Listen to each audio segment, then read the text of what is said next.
ہم لوگ سوچ سکتے ہیں وہ پانی پی رہی ہے، کوئی رکے گا؟ کوئی نہیں رکے گا، لیکن وہ اللہ والے رک گئے، اپنے آپ کو بالکل جما لیا کہ یہ مکھی پانی پی رہی ہے۔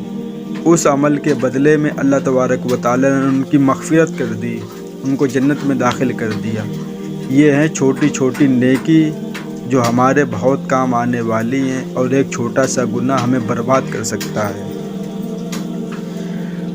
اللہ تعالیٰ سے دعا ہے اللہ تعالیٰ ان باتوں پہ ہم سب کو عمل کی توفیق عطا فرمائے۔ وآخر دعوانا الحمد للہ رب العالمین۔